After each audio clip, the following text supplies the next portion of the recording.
Pune railway स्थानकाच्या सुरक्षा व्यवस्थेवर गंभीर प्रश्नचिन्ह उपस्थित झाले आहे। राज्यसभा खासदार डॉक्टर मेधा कुलकर्णी यांनी स्थानकाची पाहणी करत रेल्वे प्रशासनाला चांगलेच धारेवर धरले। पाहणी दरम्यान स्थानकात विना तिकीट फिरणाऱ्यांची मोठी संख्या, अपुरी तपासणी व्यवस्था, व्यसनाधीन व्यक्तींची वर्दळ, चोरी आणि अत्याचाराच्या घटना समोर आल्यानं त्यांनी तीव्र नाराजी व्यक्त केली। सीसीटीव्हीसाठी निधी उपलब्ध असूनही सुरक्षा यंत्रणा प्रभावी नसल्याची टीका त्यांनी केली।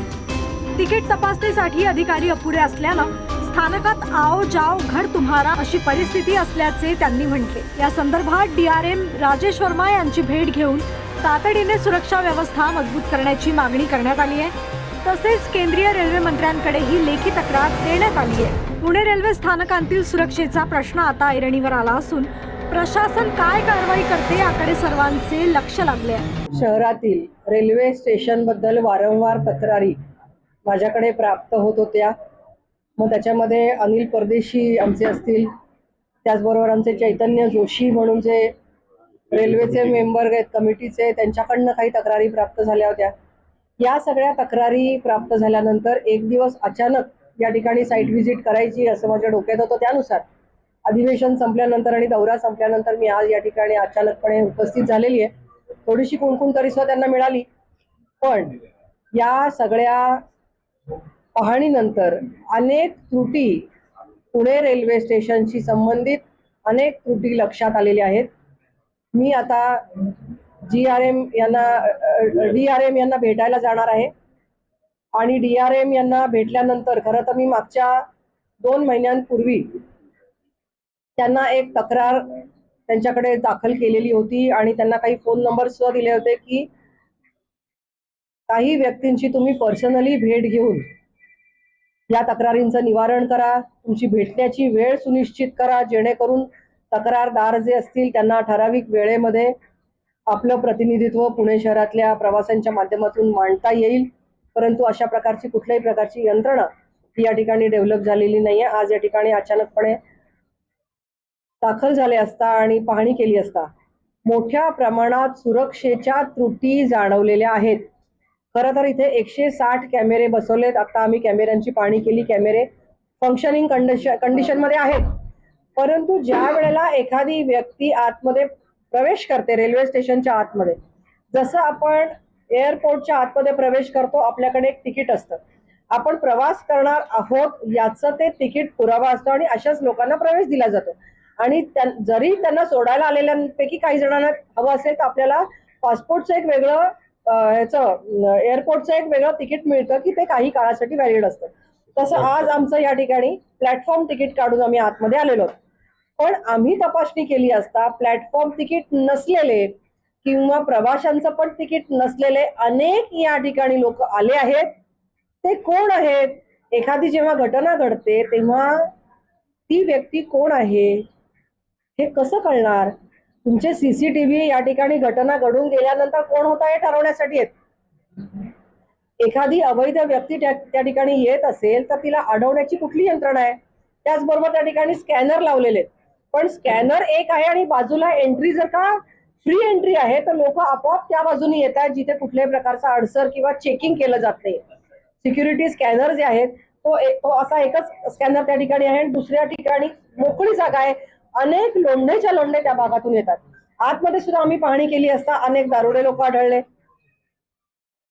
ड्रग्ज ऍडिक्ट आढळले, त्याच्या हातामध्ये ड्रगची पुडी किंवा काही गोष्ट होती ती आढळली। तो तिथे सांगतोय की मी इथे राहणारा नाहीये, त्यांनी व्यसन केलेलं आहे। अशी सगळी माणसं या ठिकाणी घडतायत। रेल्वे स्टेशनवर मोठ्या प्रमाणात दुर्घटना घडलेल्या आहेत। 3-4 वर्षाच्या बालिकेपासून युवतींपर्यंत अनेक महिलांवर अत्याचार इथे झालेले आहेत। चोऱ्यांची प्रकरणं लाखो प्रमाणात आहेत। असं असताना आणि आम्ही माहिती दिलेली असताना सुद्धा या ठिकाणी सिक्युरिटीची कोणत्या प्रकारची व्यवस्था का नाही याची पाहणी करायला आणि याचा पाहणी अहवाल आम्ही केंद्रीय मंत्र्यांकडे देणार आहोत। हे करण्यासाठी मी या ठिकाणी आलेली आहे, कारण आम्हाला स्पष्टपणे निर्देश आहेत केंद्राचे की प्रत्येक रेल्वे स्टेशन हे प्रवाशांची सुविधा आणि सुरक्षेच्या दृष्टिकोनातून अद्ययावत असायला पाहिजे आणि नसेल तर आम्हाला कळवा। या दृष्टिकोनातून आम्ही या ठिकाणी आता पाहणी केली। अस्वच्छतेचा मुद्दा असो, पाणी पुरवठ्याच्या सोयी असोत, या ठिकाणी जे स्टॉल्स आहेत ते स्टॉल वेगळ्या माणसांच्या नावावर आणि प्रत्यक्षात त्या ठिकाणी वेगळी व्यक्ती असे काही प्रकरण असू देत. फूड अँड लायसन्स ज्यांना दिलेलं आहे त्याचं सर्टिफिकेट ते एक्सपायर झालेले अनेक गोष्टी या ठिकाणी लक्षात आला. अशा विविध गोष्टी या तक्रारींच्या समक्ष पाहणी केल्यानंतर आता आम्ही भेट देणार आहोत अधिकाऱ्यांशी आणि मीटिंग घेणार आहोत आणि DRMची मीटिंग घेणार आहोत आणि DRMच्या मीटिंग नंतर ज्या गोष्टी त्यांच्या चर्चेतून आम्हाला समाधानकारक आढळल्या नाहीत किंवा नजीकच्या काळामध्ये या ठिकाणी ही तक्रार तशीच राहिली असं लक्षात आलं तर नक्कीच वरपर्यंत त्यांची तक्रार केली जाईल. आता मोठ्या प्रमाणाच्या तक्रारी इथे पाठक साहेब आलेले आहेत, अन्य अधिकारी सुद्धा आहेत, इथे सिक्युरिटीचे अनेक पदाधिकारी व्यक्ती आहेत. खूप मोठ्या प्रमाणात निधीची तरतूद होऊन सुद्धा 400 कोटी दिलं. कुठल्याही प्रकारची सिक्युरिटीची व्यवस्था, बॅगेज चेकिंगची व्यवस्था, कोणत्याही प्रकारची व्यवस्था इथे नीटपणे तपासली जात नाही हे मला खेदपूर्वक सांगावंसं वाटतं. तुम्ही अख्ख्या प्लॅटफॉर्मची पाहणी केलेली आहे, लोकांना भेटला. एक पॉझिटिव्ह कोणती गोष्ट दिसली तुम्हाला की ती गोष्ट पॉझिटिव्ह वाटली? एक गोष्ट. CCTV कॅमेरासाठीचा निधी मिळालेला होता, मग तो सेंट्रल सिक्युरिटीचा असेल किंवा निर्भया अभियानातला निधी आलेला असेल, याचे इम्प्लिमेंटेशन या ठिकाणी झालेलं आहे आणि हे स्क्रीन्स चालू आहेत ही समाधानाची गोष्ट आहे. काही जे दुकानदार आहेत त्यांचे लायसन्स आहे बाहेरच्या राज्यातले प्रत्यक्षात तो माणूस उपलब्ध नाहीये, कशा पद्धतीने याकडे बघतो? मी हे एक आग्रहाने सेंट्रल गव्हर्नमेंटला हे विनंती करणार आहे की रेल्वे स्टेशन ज्या स्टेटमध्ये आहे, ज्या शहरामध्ये आहे, त्या ठिकाणी त्या ठिकाणचे जर वेंडर्स असतील तर त्यांना त्या ठिकाणी उपस्थित राहता येईल स्वतःच्या स्टॉलवर आणि असे जे गरजू असतील त्यांनाच ते स्टॉल दिले जावेत. पुणे शहरामध्ये सुद्धा अनेक गरजू आणि बेरोजगार तरुणी किंवा गरजू तरुणी महिला सुद्धा आहेत. बचत गटातल्या अनेक ऍक्टिव्हिटीज चालतात, अशाच लोकांना इथले स्टॉल दिले जावेत. इथे 17 अधिकृत स्टॉल आहेत आणि ते मॅक्सिमम आम्ही जे पाहिले ते सगळेजण बाहेरच्या राज्यातले आहेत. अशी एक पॉलिसी केली जाऊ शकते का? कारण की सेंट्रली हे स्टॉल्स अलॉट होतात असं यांचं म्हणणं आहे, पण सेंट्रली अलॉट होत असतील तरी सुद्धा त्याच्यामध्ये काही स्क्रुटिनी किंवा सॉफ्टवेअरच असं काही डेव्हलप होऊ शकतं का की त्या ठिकाणच्या रेल्वे स्टेशन्सला त्याच ठिकाणचे स्टॉल्स आहेत त्याचीच एंट्री व्हॅलिड ठरू शकते आणि त्याच्यातूनच निवडक स्टॉल्सला परवानगी दिली जाऊ शकते. काही ब्रँडेड असू शकतात, जसे की आता काही स्टॉल्स या ठिकाणी आहेत. नाही, मी कोणाची ऍडव्हर्टाईज नाही करणार, पण काही स्टॉल्स या ठिकाणी काही ब्रँड्स आहेत की ठराविक आहेत, तर ते तुम्हाला काही त्याचा रेशो ठरवता येईल का की ते असावेत पण बाकीचे लोकल स्टॉल असावेत, यासाठी म्हणून मी आग्रह धरणार आहे. लोक आहेत, ड्रग्ज घेतलेले लोक आहेत, पोलीस प्रशासन इथलं काय करताय, त्यांच्यावर कारवाईची मागणी करणार आहे. 100% कारवाईची मागणी करणार आहे. कारण आता इथे दारुडे लोक आम्हाला दिसले, ड्रग्ज घेणारे लोक आम्हाला दिसले, बेपरवाना म्हणजे अशा प्रकारे कुठलंही प्लॅटफॉर्म तिकीट नाही किंवा प्रवासाचं तिकीट नाही असे लोक या ठिकाणी दिसले. या संदर्भामध्ये निग्लिजन्स ज्यांनी केला आहे त्यांच्यावर कारवाई व्हावी यासाठी मी आग्रही मागणी करणार आहे. तुम्ही म्हटलं की जास्त आहेत ते एक्स्ट्रा जे अनधिकृत आहेत त्यांच्यावरती कारवाई झाली पाहिजे, तर ते कोणाच्या आशीर्वादाने चालू असतील काय? ही सगळी माहिती घ्यावी लागेल, कारण का की अनेक स्टॉल्स हे बेकायदेशीररित्या सुद्धा इथे ठेवलेले दिसत आहेत. मंदिराच्या शेजारी गुटख्याचा आणि पान टपरीचा स्टॉल मला दिसला आता, इथे दत्त मंदिर आहे प्रिमायसेस मध्ये. तर हे जर का अनेक वर्षांपासून आहे, पण त्या ठिकाणी जर का ते शिफ्ट केलंय आपण आणि तिथे आता गुटख्याचा स्टॉल आहे, तर मंदिराच्या शेजारी गुटख्याचा स्टॉल कसा? किंवा तिथे काही आणखीन म्हणजे विना परवाना आणि वैध नाहीत असे आयटम्स काही त्या ठिकाणी ठेवले, त्याची पाहणी कोण करणार? हे स्टॉल्स वैध नाही आहेत, हे स्टॉल्सच मुळात अवैध आहेत आणि याच्यावरचे आयटम्स पण अवैध आहेत. तर याच्यासाठी कोणीतरी प्रशासनातल्या कोणीतरी याची जबाबदारी घेतली पाहिजे, सिक्युरिटीच्या लोकांनी याची जबाबदारी घेतली पाहिजे. या सगळ्या गोष्टी नक्कीच फिक्स करण्यासारख्या आहेत. आपण मराठी सक्ती आपण मुक्त राज्यात सुरू झालेली आहे, मात्र आज तुम्ही पाहणी केली आहे की मराठी माणूस स्टॉल नाही, मराठी माणूस आपल्याला या पाण्यात दिसला का कुठं? नाही दिसला. अनफॉर्च्युनेटली एक म्हणजे 2-3 उदाहरणं सांगते. एक स्टॉल आम्ही बघितला, त्याच्यावर स्टॉल ओनरचं नाव बिहार मधलं आहे. ती व्यक्ती त्यांच्या स्टेटमध्ये असेल. आपल्याकडे नियम असा आहे की ज्या गरजू व्यक्तीला आपण स्टॉल देतो तीच व्यक्ती त्या ठिकाणी थांबली पाहिजे. ती व्यक्ती आज या ठिकाणी उपस्थित नाही. त्यांचे जे कोणीतरी नेमणूक केलेली व्यक्ती ती मांजरीमध्ये आहे, आता त्या ठिकाणी नाही. तिसरीच व्यक्ती या ठिकाणी आहे की जी पगारी नोकरदार या ठिकाणी आहेत. फक्त ती व्यक्ती आता या ठिकाणी आढळली. अशी सिमिलर केसेस अनेक ठिकाणी दिसलेल्या आहेत. तुमचं आहे ताई, रेल्वे मंत्री तुमची आहे, वेगवेगळ्या मोठ्या मोठ्या ऍड केल्या जातात सोशल मीडियाद्वारे की रेल्वे प्लॅटफॉर्म कसे सुधारले, स्टेशन कसे सुधारले, पण बेसिक गोष्टीकडे केंद्राचं दुर्लक्ष होते असं वाटतंय तुम्हाला? नाही, हे केंद्राच्या सूचनेनुसारच पाहणी झालेली आहे. मुळामध्ये केंद्राने हाच कमिटमेंट केलेलं आहे की प्रत्येक प्रवाशाला सुरक्षा आणि सुविधा यासाठी सरकार हे स्वतःला आपण काय काय सुविधा देऊ शकतो याच्यासाठी प्रयत्नशील आहे. आणि असं असताना पुणे रेल्वे स्टेशन जर का त्या गोष्टीचा प्रयत्न करत नसेल किंवा आग्रहाची मागणी करून सुद्धा अंमलबजावणी करत नसेल तर नक्कीच या ठिकाणी आम्ही ही पाहणी केलेली वरपर्यंत पोहोचवणार आहोत. आणि अनेक सुविधा माननीय रेल्वे मंत्री अश्विनी वैष्णव यांच्या नेतृत्वाखाली अनेक सुविधा या रेल्वे मंत्र्यांनी नक्कीच केलेल्या आहेत. फास्ट रेल्वे आलेले आहेत, स्वच्छ रेल्वे आलेले आहेत, वंदे भारतच्या माध्यमातून अनेक ठिकाणी कनेक्टिव्हिटी वाढलेली आहे. पुण्यासारख्या ठिकाणी सुद्धा अनेक नवीन ट्रेन सुरू झालेल्या आहेत, याच्याबद्दल नक्कीच अभिनंदन आहे. पण या ट्रेनचा लाभ घेणाऱ्या प्रवाशांना रेल्वे स्टेशन काय सुविधा देत आहे, काय त्रुटी त्या ठिकाणी जाणवतात हे पाहणं सुद्धा आमचं काम आहे. या दृष्टिकोनातून मी माझं कर्तव्य या ठिकाणी बजावत आहे.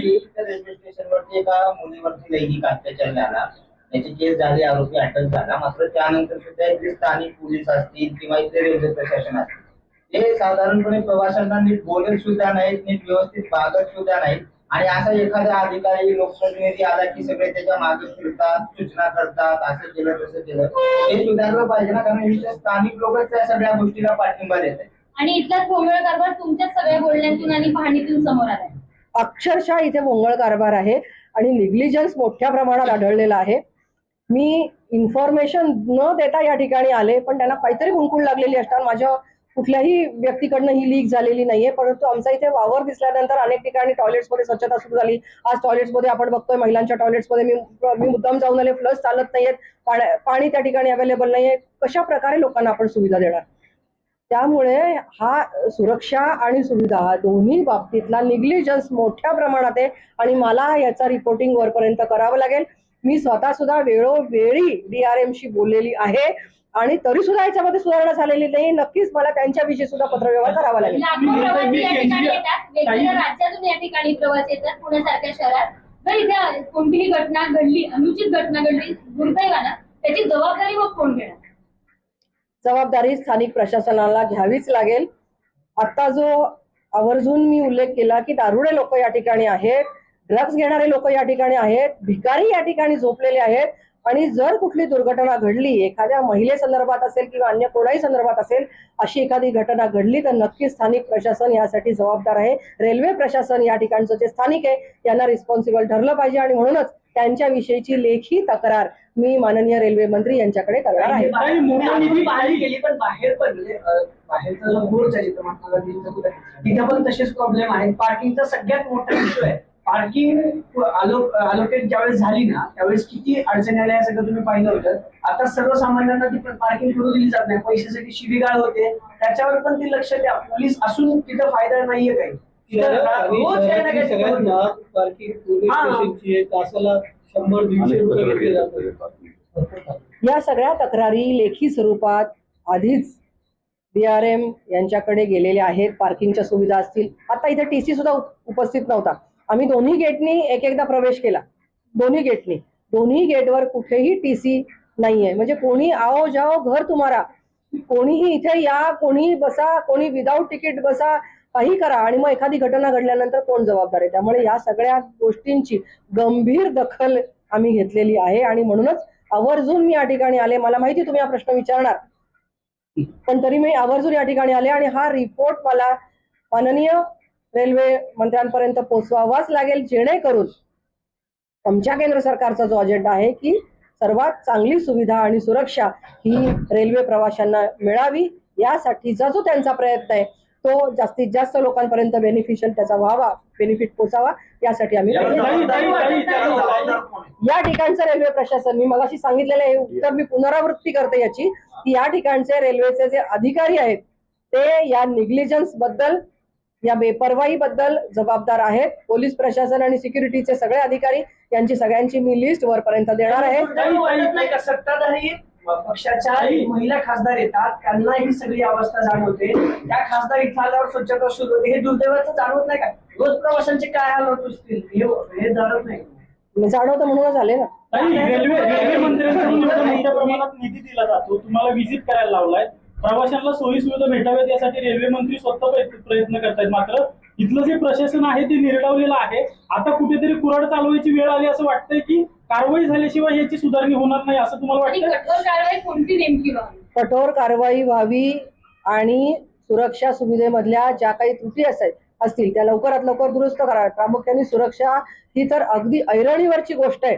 आपण बघतोय की अनेक महिला युवती आज महाराष्ट्रातलं मुलींचं लापता होण्याचं प्रमाण असेल, मुलांचं किडनॅपिंगचं प्रमाण असेल, या सगळ्यालाच म्हणजे त्याला जर का पायबंद घालायचा असेल तर ही प्रवासाची जी साधनं आहेत, मास कम्युनिकेशनची साधनं आहेत, इथे सिक्युरिटी मोठ्या प्रमाणात वाढली पाहिजे. या संदर्भातला मी 0 आवर सुद्धा उपस्थित केला होता की प्रत्येक व्यक्ती जी तिकीट घेते, एका व्यक्तीबरोबर दुसऱ्या व्यक्तीचं तिकीट असेल, दोघांची सिक्युरिटी म्हणजे दोघांच्या तपासल्या जाव्यात की एक व्यक्ती दुसऱ्या व्यक्तीला जर घेऊन जात असेल. अनेक गोष्टी आपल्याला दिसतात की अपहरण होत आहे, लव्ह जिहादच्या केसेस होत आहेत, अनेक घटना घडतायत, लहान मुलांच्या अपहरणाच्या घटना घडतायत. आता सुद्धा 2 लहान मुलं आम्ही तिथे पाहिली की त्यांची आई, म्हणजे हा पुरावा काय की घेऊन आलेली व्यक्ती कोण आहे हे कसं कळणार? जर ती विदाऊट परवानगी आत येते तर ती मुलं कोण आहेत? ती झोपलेली व्यक्ती कोण आहे?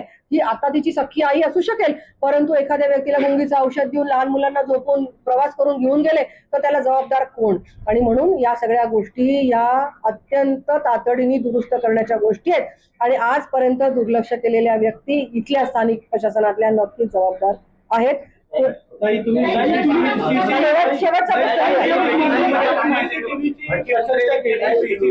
सीसीटीव्ही बद्दल तुम्ही प्रशंसा केली, मात्र टीसी रूम मध्ये कुठे सीसीटीव्ही नाही, प्रवाशांचे मोबाईल हिसकवणे, त्यांना मारहाण करणे. आता तुमच्या समोर एका मुलांनी तक्रार केली का त्याचा मोबाईल हिसकवला गेला, कशा पद्धतीने बघताय? आम्ही आता त्यांना विचारलं की प्रशासनाच्या ज्या इमारती आहेत त्यामध्ये कॅमेरे का नाहीत? कारण की पर्टिक्युलरली सीसीटीव्ही टीसी जिथे आहे त्यांची जी रूम आहे त्या ठिकाणी आम्ही गेलो होतो तर तिथे सीसीटीव्ही कॅमेरे नाहीत. ज्यांना पकडण्यात आलं होतं अशा काही व्यक्तींचे कॅमेरे मोबाईल हे त्या प्रशासनातल्या काही व्यक्तींनी जप्त केले. मग आतापर्यंत असे किती कॅमेरे जप्त केले? जप्त केलेलं सामान कशा रीतीने रजिस्टर ठेवलं जातं, ते कशा रीतीने मूळ मालकांना परत दिलं जातं, या संदर्भातली कुठली चोख यंत्रणा, कॉल प्रूफ यंत्रणा अस्तित्वात नाही.